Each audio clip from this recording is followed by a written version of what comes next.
Welcome to the 30/30 Health Podcast.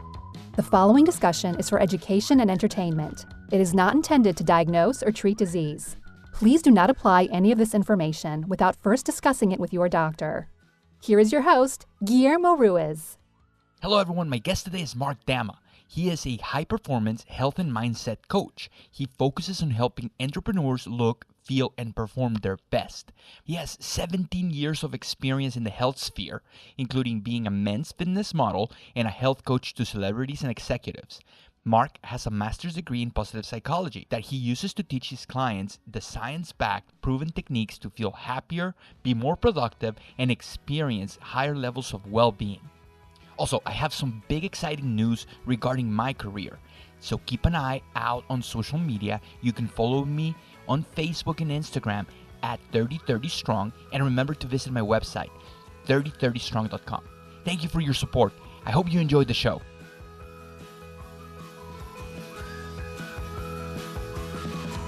So hello everyone, I'm here with Mark Dhamma, and I met Mark at PaleoFX, and he just had a couple of really good presentations, and he had a workshop on breathing and how to become better at meditation.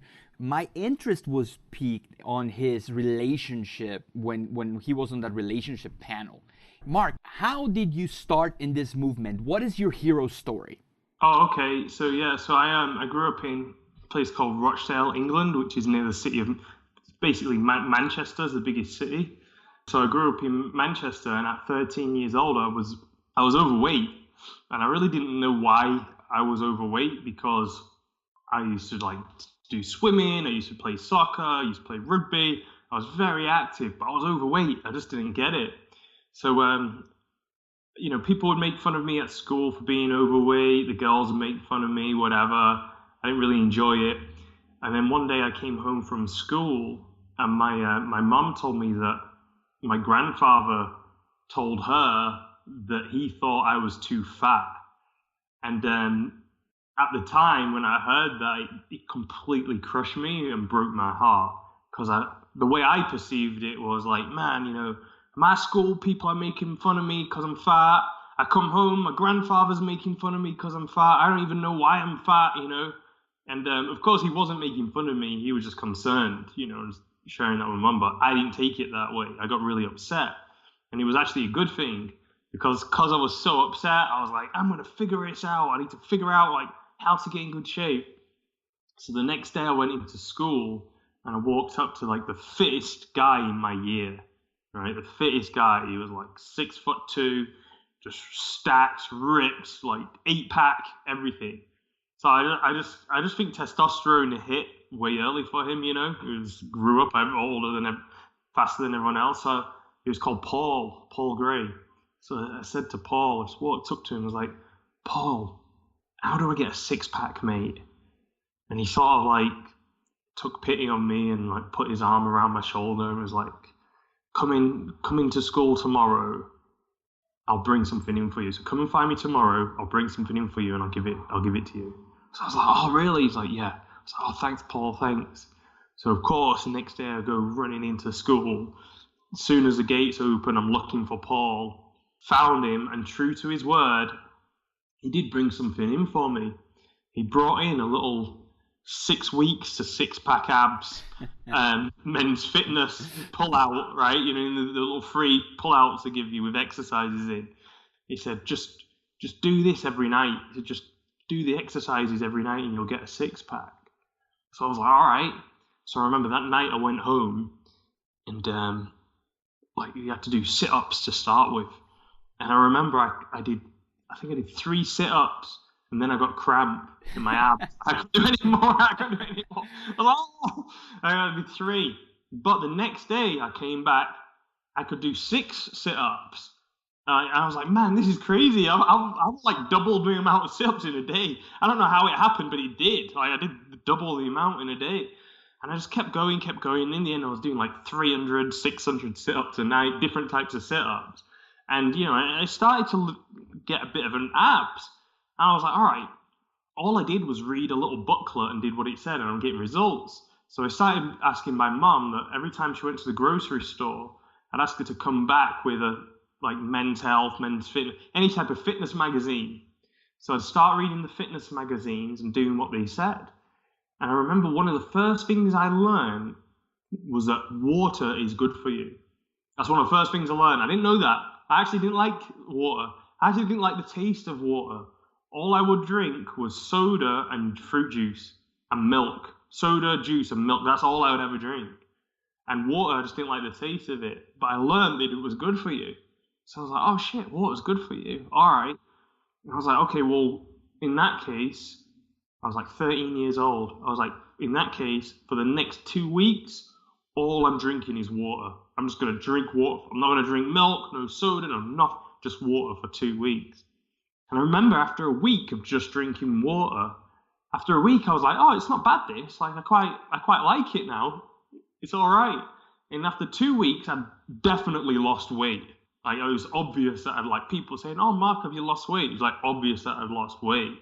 So then I was like, whoa, like just one little tweak has made a big difference. And then I just started reading, like learning about health. I ended up going to university and studying sports science and physiology. By the time I was 15, I was jacked. I was like in great shape. Played a lot of rugby. And then in university, the hero story, I guess, that's like the good stuff. Now you got to get to the bad. That's the good stuff, right? So when I went to university, I was 18 years old. I went to Leeds University and I was playing rugby.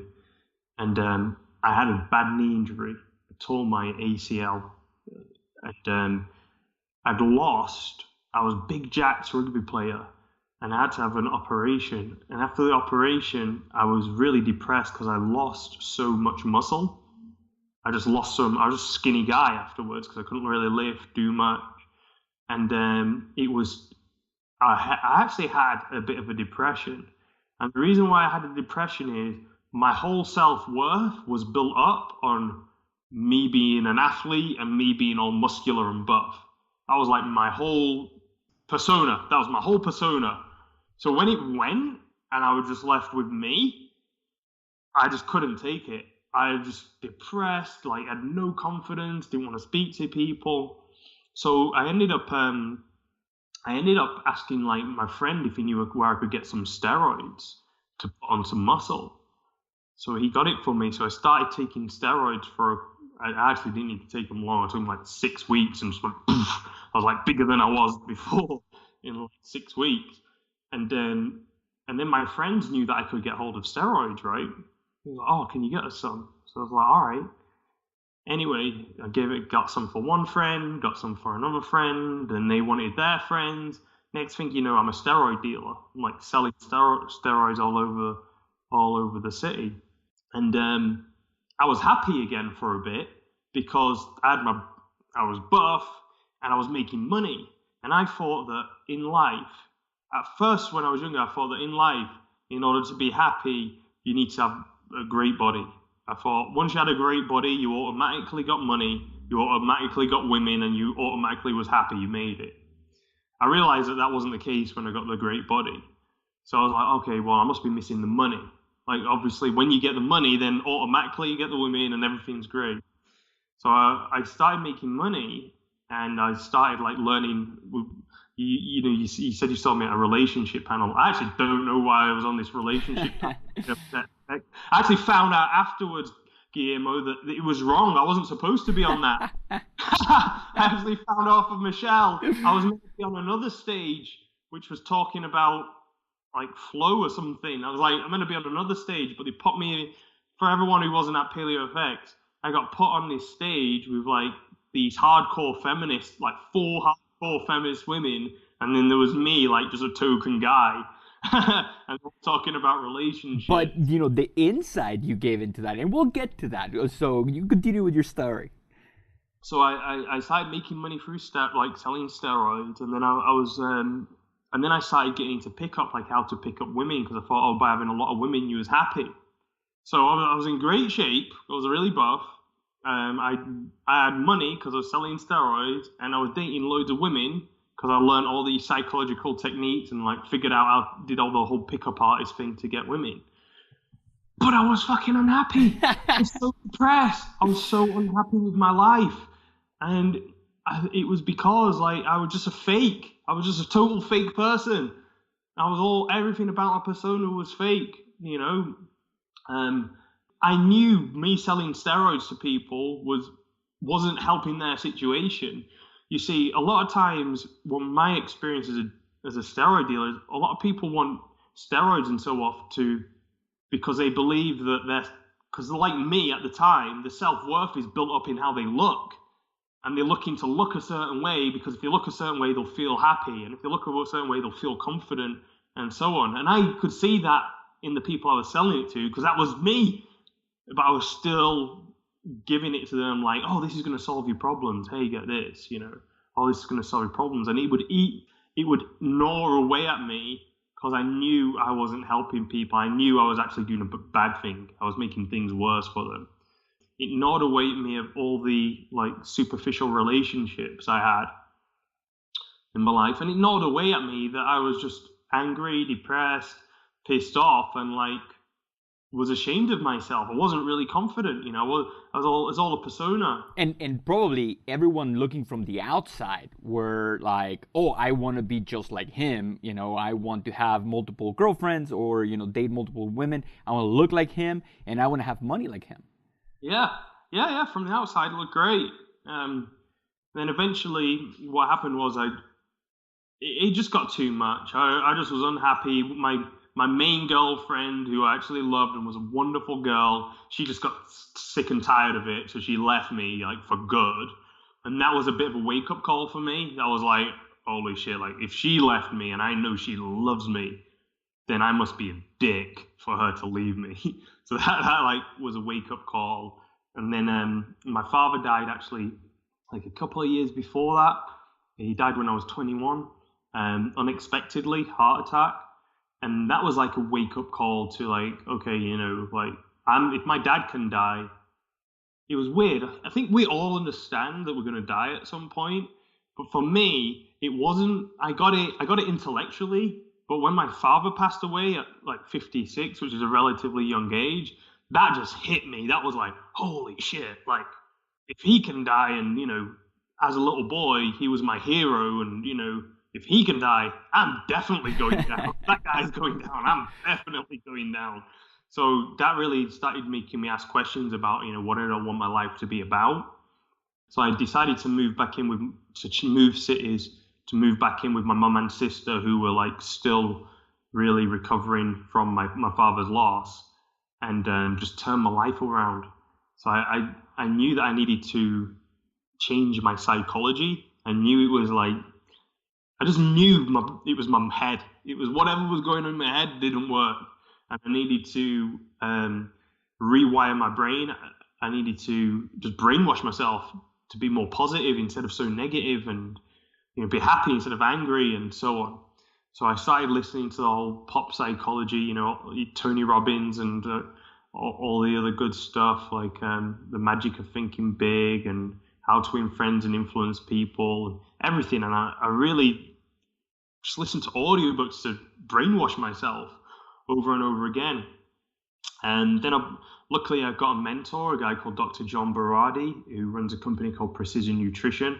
I think it's the world's biggest nutrition coaching company right now. And I got to spend some time with him in his business, and then travel around the United States with other mentors in like optimal performance, like sports conditioning, strength and conditioning coaches, nutrition coaches, all the top ones around the US. And then I moved back to the UK, moved down to London. I was a fitness model. I was a nutrition coach, and I was working in a place called Harrods, which is a really high-end department store, as a nutrition coach. So I started to get all these clients who were super wealthy, ultra high net worth clients, a lot of executives, entrepreneurs. And through working with these people, I was helping with the nutrition coaching and the personal training, the health stuff. But I realized a lot of them were so stressed out and just unhappy. And I ended up becoming a bit of a life coach for them. I was like teaching them things that I learned after like recovering from being a drug dealer, and to help them, you know. So I realized that, with a lot of these like ultra successful people, a lot of them are very isolated and lonely and don't have anyone to share the problems with and don't have anyone to go to. So I ended up becoming like a life coach for them. So I put myself on some executive coaching courses so I could like communicate better and understand where they were coming from. And then eventually I was like, you know what, I've got a bachelor's degree in sports science physiology, like optimal physical performance. I was like, I'd love to learn about optimal mental performance, psychological performance, so I could help these people be at their best. And that's when I moved to the US to get a master's degree in positive psychology, which is all about optimal psychological performance. My degree was all about the individual and also for teams. How do you optimize performance of teams? And since then, I work with entrepreneurs. I help them increase their energy and focus so that they make better decisions and make more money, really. So teach everything from nutrition, movement, exercise, to mindfulness practices such as meditation, breathing exercises, which is what my workshop was on Paleo Effects, and everything in between. A couple of things on that. I was overweight when I was up until my 20s, when I didn't know anything about nutrition. You had a stint there where you were a vegan.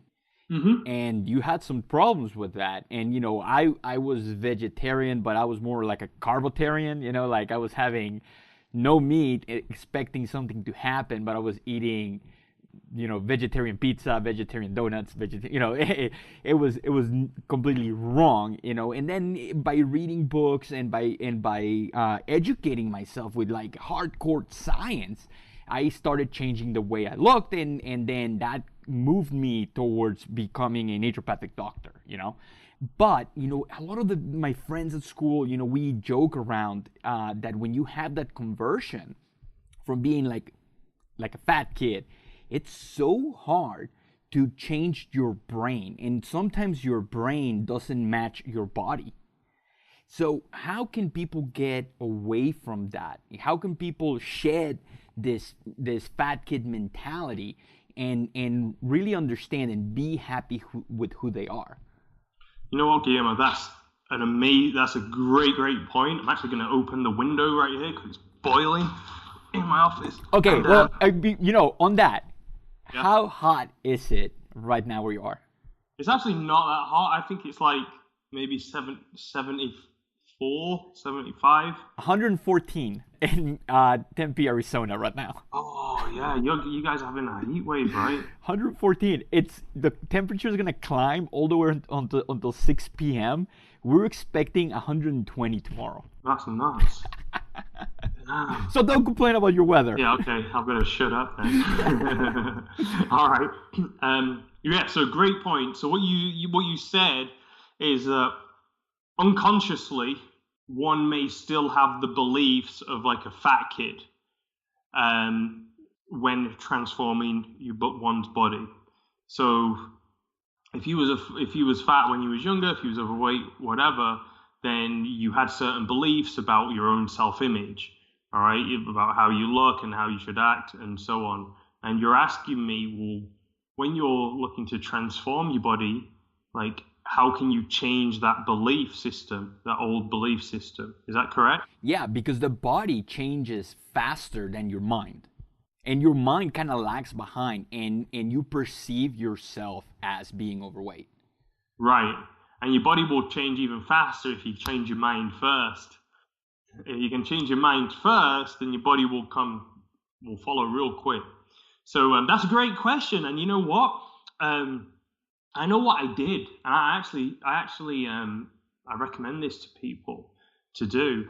So what I did, and this was like, I didn't know the science behind it. I didn't understand the psychology behind it. I don't know. I just intuitively came up with it. Is because even though I was overweight, because I was so active, I was like playing sports and everything, I started to view myself as an athlete. So I just started to say it. I said, you know what? I'm not fat anymore. I'm an athlete. I'm an athlete. And I tell myself over and over again that I'm an athlete. I'm an athlete. And I'd ask myself, before I ate anything, I'd literally ask myself, I was like, would an athlete eat that? No. Okay, so I'm not going to eat that. I was like, oh, I fancy some soda. Would an athlete have some soda right now? No. What would an athlete have? Some water. I'm going to drink some water. I just kept telling myself I'm an athlete and asking myself, well, what would an athlete do right now? Would an athlete go training right now? Yeah. Okay, I better go training. And that was it. I just kept saying, like, I changed my self-image from being overweight kid to an athlete. And I did it by just keep repeating it and actually believing it. I was like, man, I'm training here, I'm training there, doing so much exercise. I pretty much am an athlete. And that's what worked for me. And then secondly, I'm about to graduate. Like, this podcast will probably premiere after my graduation. I graduate this Saturday, and we're talking before how, I've always wanted to be a doctor. Ever since I was 5 years old, I wanted to be a doctor. And you get this like sense in this imposter syndrome, like as you go through life and achieve things. I remember getting the invitation to go speak at PaleoFX and thinking to myself, did I just fool them into allowing me to present? And it's hard to convince yourself that your message is strong enough. How do you coach executives to push their limits, that they are at a place that, they have so much success and they need to raise that bar? How do you motivate people into continuing becoming better and finding the next goal? That's a great question. Like, there's a few ways that you can do that. Probably the easiest and most direct way is to help them come up with a new vision, create a new vision. So we were talking before we started recording that 4 years ago you had a goal. I think it was a 10-year goal to speak at PaleoFX or something, and it happened in 4 years. Well, you had a vision 4 years ago, right? You had a vision to speak at PaleoFX, and that's what motivated you in some areas. And it must have motivated you because you did whatever actions you needed to do in order to go ahead and do that. Now that you've achieved that vision, great, it's gone, right? And a lot of executives, entrepreneurs, they'll have a vision and then they'll achieve it, and then they'll start doing. They can feel bad. They can go into depression. They'll start taking on habits that don't serve them. They might start drinking more. They might pick up smoking. They might just start feeling lost and not doing much anymore because he never created a new vision. And human beings, we like goal-striving machines. We need a vision. I think what's the old saying? With no vision, they'll perish. Oh, it's something like that. I'm sorry, guys, totally messed that one up. Without vision, they'll perish or something. And for you gotta come up with a new vision. That's it for everybody. If you're bored right now in your life, well, create a new vision. What do you want? What would be amazing? What would be amazing like? And some people, they can think about that right away. And some people, the mind won't even let them think of what would be amazing. They got so many blocks that they have to really work on it and think about it and ask themselves and go for long walks and meditate on it and ask them, like, well, what would be amazing? What would be an amazing life for me? What could I do? What could I accomplish? So definitely creating a new vision. And just to speak to the imposter syndrome, Guillermo, everybody has that imposter syndrome. Right? You've got to remember that. Everyone has that at some point. All right. And I was speaking to a guy the other day, an entrepreneur. He's actually my financial advisor and has his own business, and he's got a vision of growing it and so on. And he said, "Oh, Mark, I have a real problem promoting myself." I was like, "What do you mean?" He says, "I can promote my friends' businesses and I can do this and stuff, but when it comes to like getting myself out there and promoting myself, I have a problem. Like, I don't like the spotlight on me." He said, "I feel really nervous about that." I thought it was very interesting the language he used, because when people talk, they're telling you what's going on in the head. They're telling you the reality inside their head, okay? And I thought it was very interesting that he said he has a problem promoting himself. And I had to remind him, I was like, "Hey, he's called Chris." I was like, "Hey, Chris, what do you enjoy promoting? Like, what do you promote? No problem. He goes, well, I like to promote a healthy lifestyle. I like to encourage people to do that, healthy lifestyle. There's like an organization he believes in, and he has no problem promoting that. I was like, I think I get it. I said, you're confusing your message with yourself. You're thinking you have to go out and promote you, Chris. What you're confusing is that, no, that's not what you're promoting. You're promoting your message. It's not about you. It's about the message. And his message is empowering people to get over financial anxiety, he calls it. He says a lot of people have financial anxiety. They have anxiety about finances because they don't really understand it. They don't know what to do. And he wants to empower people so they can get over financial anxiety. And I was like, hey, Chris, like that mission, that vision, that message, that's not about you. It's about the message. And he was like, man, like, I've never thought about that. He said, yeah, I've got no problem getting the message out. I thought I had to promote myself. Like, no, you're promoting the message. So something for you to consider next time you have a big speaking gig or anything like that. If your intentions are true, and you're not just promoting a fake message, you're actually helping people, there is no shame in getting this message to as many people as possible. And if our message is one of health, and people find that health through us, we're in for the ride. And I don't give a fuck what people think. I don't, the haters will hate, and there's going to be people that are not going to like me, and I've accepted that. But as long as my message, as long as your message is true, and you're truly helping people, it doesn't matter. However you get it out, however you reach the most people as possible, however you actually motivate people into becoming better. And becoming better, like in the airplane, you have to put that mask on your own face before you put it on your children. And, intrinsically, we are going to fight that. And however that looks, getting yourself healthier, whether it's maybe reducing your heart attack risk, maybe losing some weight, maybe, mentally, if you're depressed, helping find the answers to depression. However you do it, however you motivate yourself. Like I was talking to one of my mentors, Dr. Alan Christensen, and he recommends meditation. And he tells me that some entrepreneurs who might not even believe in meditation practice meditation because they know the research says that it will give you an advantage over your competitors. So, it's not even, they are trying to grasp at ends, and they want to get into that, the maximum ability into their day.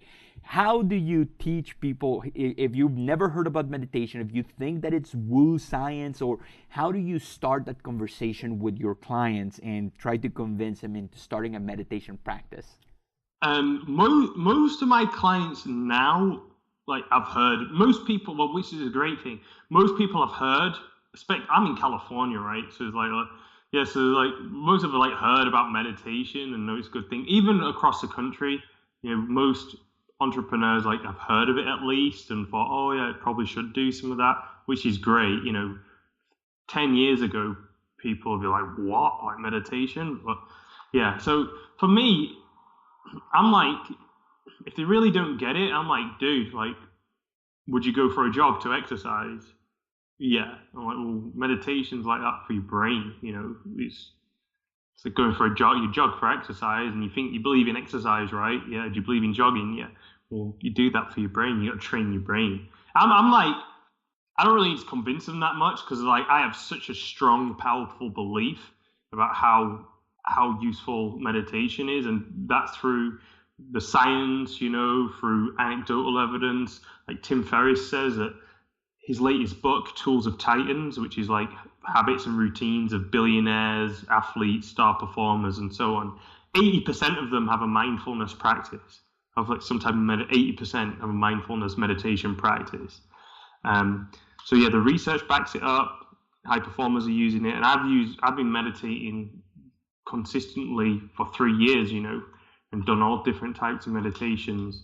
So I'm so bought in it's not difficult to convince anyone because I'm so bought in. I'm like, I like feel bad for people who don't meditate. I'm like, what? You don't? Oh, like you don't meditate? Like, really? That's like saying you don't exercise. Like, really? You don't, like, you never do any exercise? You don't meditate? I feel bad for you. Like, you're living life at a severe disadvantage. How can my listeners begin this practice? I know you have a little ebook somewhere. Yeah, so I've got an ebook. You can go to markdhamma.com, M-A-R-K, Dhamma, DHAMMA.com/meditate.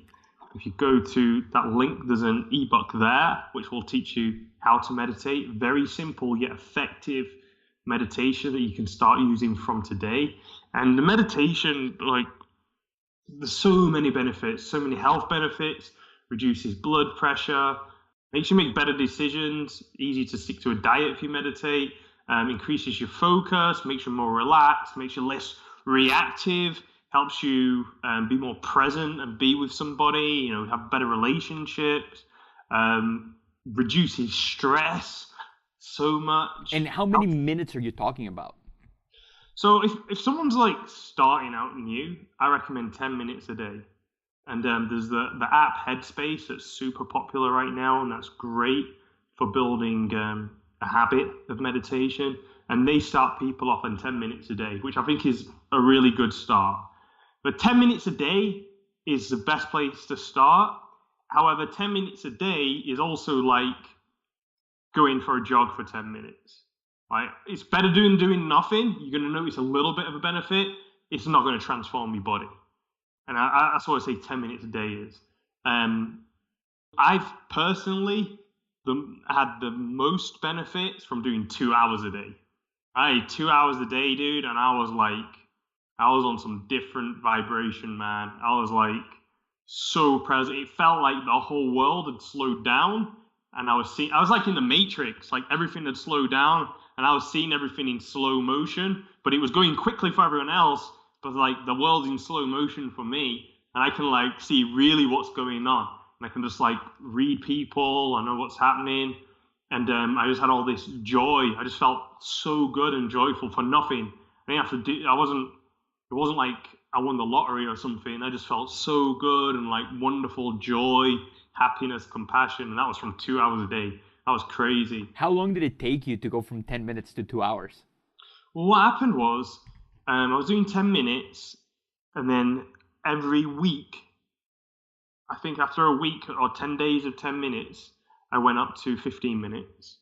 And then I think I just followed the Headspace to make it a habit. And then I was on 20 minutes a day for a while, which is great. It's about 20 minutes of jogging a day. Like, you'll definitely see health benefits, 20 minutes of jogging, You'll definitely notice a difference. So definitely notice a difference with the 20 minutes. And then I went on a 10-day meditation retreat. So you did a marathon. I did a marathon. It was a 10-day silent meditation retreat.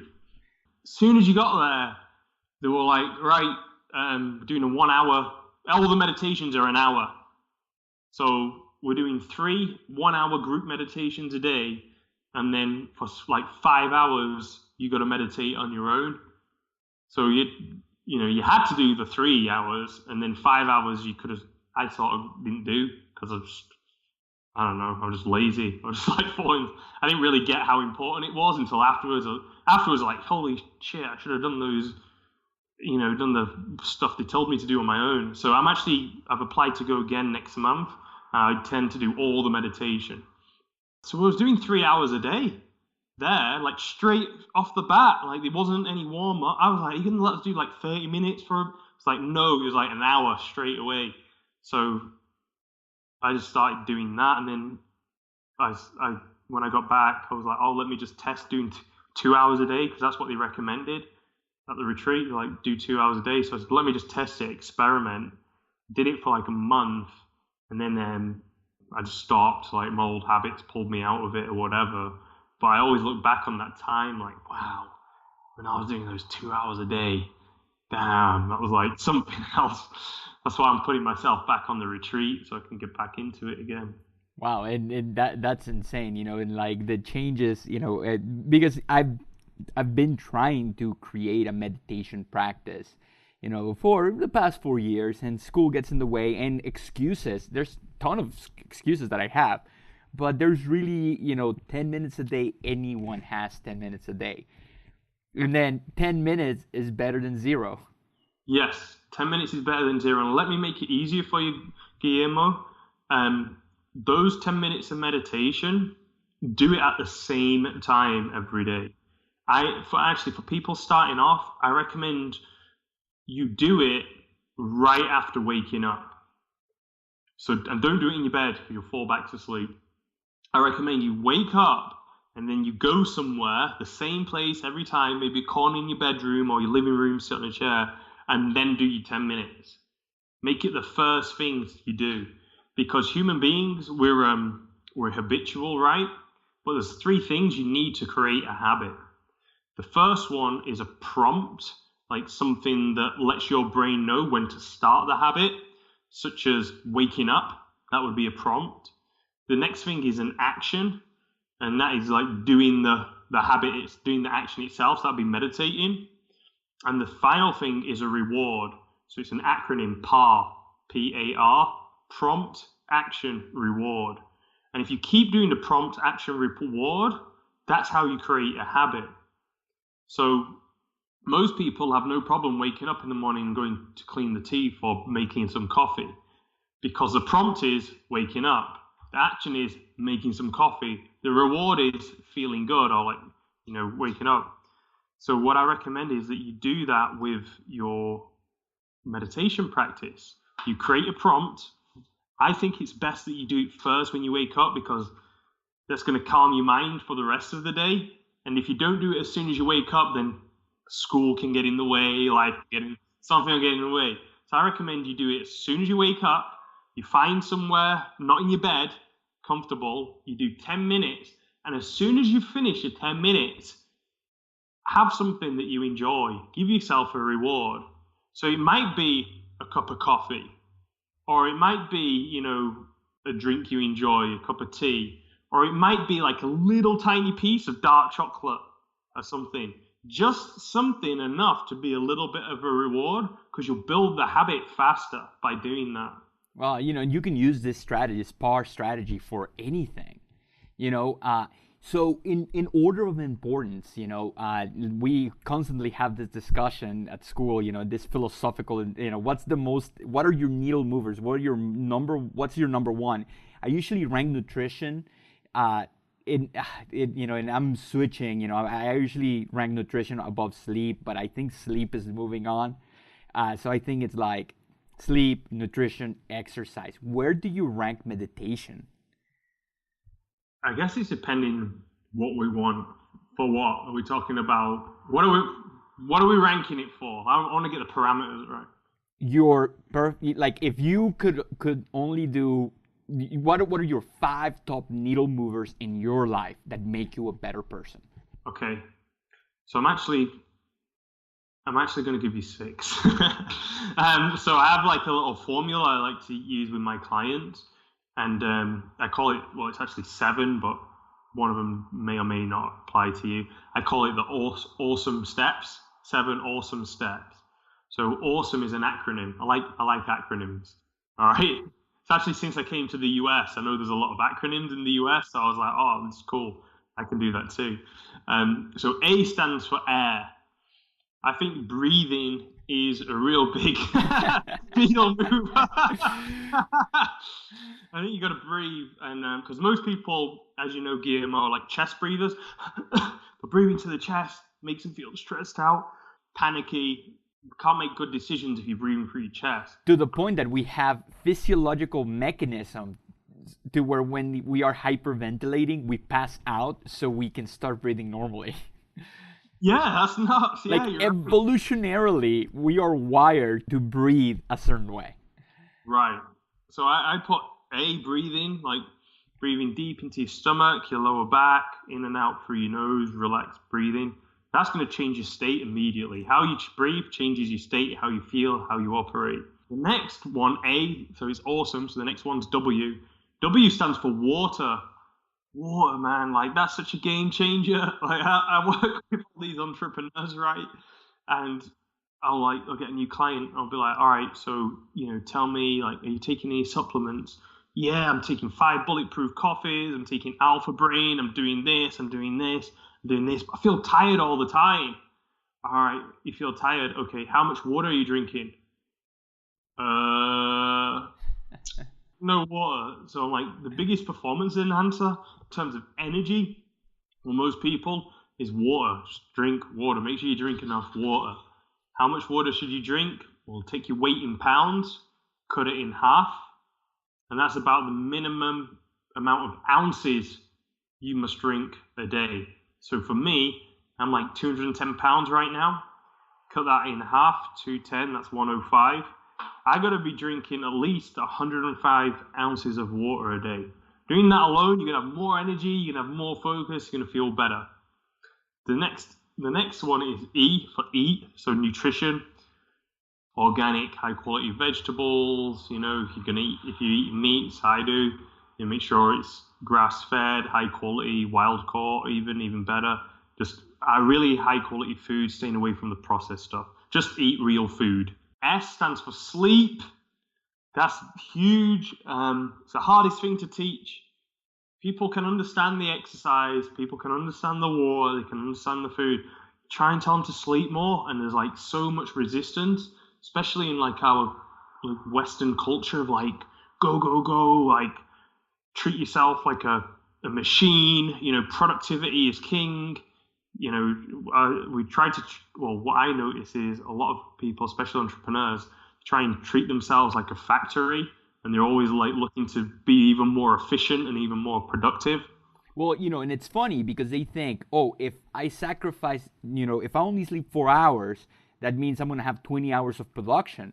But in reality, limiting your sleep is going to give you like a blood alcohol level, comparable to an alcoholic. So yeah, you have 20 hours of productivity, but they are suboptimal. Yeah, it's like running a factory 20 hours a day and never doing any maintenance on your machines. Oh yeah, you'll be productive for a little while, and then everything will break down, and then you'll be screwed. O stands for outlook, so the meditation, the way you think, being positive, being happy. M stands for movement. Not exercise. Not exercise, movement. And the final one is, I work with entrepreneurs, so the final E in awesome is entrepreneurial skills.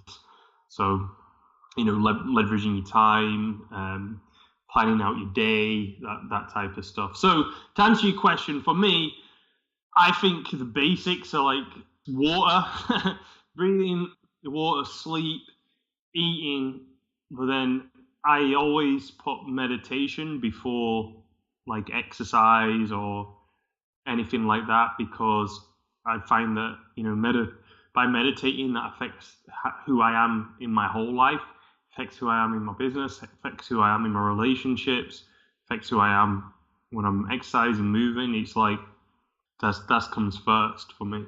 And so finally, I do want to talk about relationships, because that accident that happened at Paleo Effect was so cool. You actually studied how to become a pickup artist. Yeah. And now you're married, or you're soon to be married. I am married. Oh, and now you're married.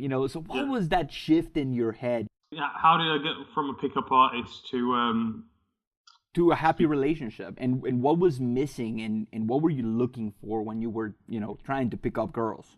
Oh, what I was looking for was just having a lot of girls. Just having a lot of girls and having a lot of sex. That's what I was looking for at the time. Yeah, it was pretty much that was it. Then after doing that for a while, at first it's really fun. Like, oh my god, I could pick up all these girls. After a while, it actually got a bit boring, because it was like, well, I just use the same work, use the same routines. I know it's going to get the same result, and yeah, it was like it just started getting a bit boring, and like just realizing, actually, I started to realize that I was hurting a lot of women, because I would promise them the I'd lead them to believe that there might be a future with us, a monogamous relationship, is what most women wanted. And when really I didn't really have that, I wasn't really interested in that. And what would happen is relationships would usually last 3 to 6 months, and then they sort of catch on to the game, and like they knew that I was dating lots of other women, and they'd just end up being hurt, and left. After a while of doing that, I just realized I had a lot of shallow relationships, and I wasn't really being authentic in them, and I wasn't really loving a woman loving a partner as much as I could, and I wasn't really receiving that because I wasn't really offering it. It was really shallow. Yeah, it was just very shallow, and after a while, maybe like 25, 26, 27, I was just like, man, like I'm just done with this. I was like, I'm just done. I just want to find someone, who I can really give myself to and build a relationship, invest in a relationship. That's what I wanted to do, because I just realized I had all these little shallow relationships, and at the end of it, I had nothing. I didn't have anything to show for them. So I was like, I really want to build a relationship. So what I did, which worked for me, is I started dating women. I was looking for longer term relationships, and I found them. And I had a couple of good relationships that just weren't quite right, and then I had a couple of really bad relationships which I got out of early. And then I realized that I think the problem was I wasn't very clear on exactly what I wanted. So I started to get very clear on what I wanted, like very, very clear, like detail oriented, details of like, well, I want her to be, entrepreneurial minded. That's what I want, and I want her to be really into health and fitness. I want her to go to yoga, I wanted to, I wanted to be really kind. I'm looking for a really kind person. And I got really clear on these things in my mind on what I wanted. And if I went on a date and I got some information that the girl I was dating wasn't exactly what I wanted, I would just want to go on another date. That's like, okay, like, nice to meet you. It's not really what I'm looking for. And go on another date and meet someone else. And whereas before, like if I went on a date with someone and they weren't quite what I'm looking for, I'd be like, well, let me just have another date and see where it goes, or if she was like really beautiful, I was like, well, she's really gorgeous, like let's just have another date and see, like might work out. I was more open then. I was like, it's weird, it was like counterintuitive, because I was like more open to possibilities before, and then they never worked. Yeah, it worked, and then I was like, nah, screw this. Like, this is what I'm looking for. Like, are you that? No. All right, see you later. Are you that? No. Let's see you later. And then when I got clear, it really didn't. I think after getting super clear, I think I met my wife like 3 weeks after. It was like very quick. And can you tell the story that you tell at Paleo FX where you meditated on it or prayed on it? Okay, so here's the truth. The truth is, I went into a relationship, and I was sort of clear what I was looking for. I had an idea of what I was looking for, and I went into a relationship with a girl who I knew wasn't really what I was looking for, but I just went for it. And it wasn't working out. It just really wasn't working out. And the red flags were from like day one. Like, this ain't gonna work out. But I was sticking with it. And after a couple of months, I was like, okay, this is like, no, like this is gonna end. So I ended the relationship. And I have friends, like when they end a relationship, they need like time to like be on their own and whatever. Like, I didn't need any time. I was like, no, I'm good. I'm like 30 or whatever. Like, I don't need any time. I know that I don't want that. So and now I know exactly what I do want. I don't need. This is what I'm looking for. And I before that relationship, I got into a conundrum. I got into a bit of an issue, because I was dating a girl who we'd been on and off dating for about, I want to say like about 8 years. All right. And I actually really love this girl. I actually really like her. I just had a couple of, before we started dating again, I wanted to date her again, but like not be an exclusive relationship. I just wanted to get to know her again because we spent some time apart, and I've changed. I'm sure she had changed, but she was like, "No, let's just get into a relationship. Let's just do it, you know." And I was like, "Well, let's just date for a bit and get to know each other again." And then there was another girl who I was considering dating, and I was like caught in two minds. I was like, "Well, what should I do? Should I date this new girl? Should I date the girl I know, but she really wants to get serious right away? Like, what should I do?" And I just never wanted to be in that situation again. So when I ended the relationship with the one that didn't work, I was like, man, like I'm ready to find my wife. I really am. So I started praying. I just started praying. I was like, dear God, universe, you know, whatever's out there, like life, like, you know, I don't know, whatever you believe in. I was just like, I had a belief that there's something greater than me. I was like, whatever that is, please bring me my wife and make it obvious. And make it really, really obvious. I don't want it to be like the last time. I was like, oh, should I do it? Should I not? Like, make it obvious so I can't mess it up. So I don't want to screw it up. And I was like, this is what I'm looking for. I'm looking for this. I'm looking for that. And like, I really like it now. So please bring like my wife and make it obvious. And I did. Yeah, I prayed for a couple of weeks. And I swear, like, I'm saying 3 weeks. I'm saying I met my wife in 3 weeks. It might have been less than 3 weeks. I actually don't. It could have been less than 3 weeks. And the funny thing is I remember when I met her. The moment I met her, I didn't know she was going to be my wife. But we spent about an hour together after meeting. And when I asked for her number at the end of the meet, like it was like a bunch of friends around. She was with her friends and we was talking. And when I asked for her number, that's when I knew it was going to be her. It was weird. Something just came in my head that was like, oh, that's her. And you want to know something else? That's when I was doing 2 hours of meditation a day. Really? Doing 2 hours of meditation a day. And I know you got a little one coming up. Yeah, September 15th.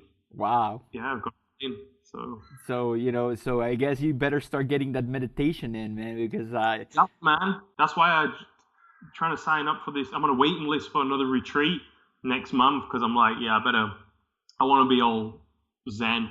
Totally. You know, especially because as a human being and are evolutionarily, you're going to change, like now, right now you care about your family and your wife, and now you're going to have like a bigger drive to protect your family.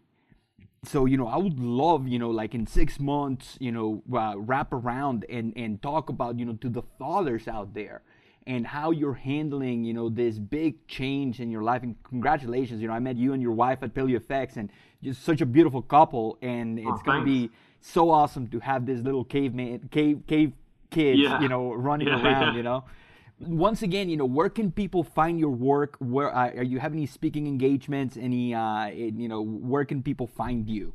The best place to find me and my work right now is actually going to YouTube. Go to YouTube, type in my name, Mark Dhamma, MarkDhamma, and subscribe to my channel. That's where I really put my best content. You get anything to do with optimal performance, so focus, energy, decision making. And if you're an entrepreneur or thinking about being an entrepreneur, definitely go to my channel. If you're not an entrepreneur, you don't really fancy it, but you want to perform better in your job, go to my channel.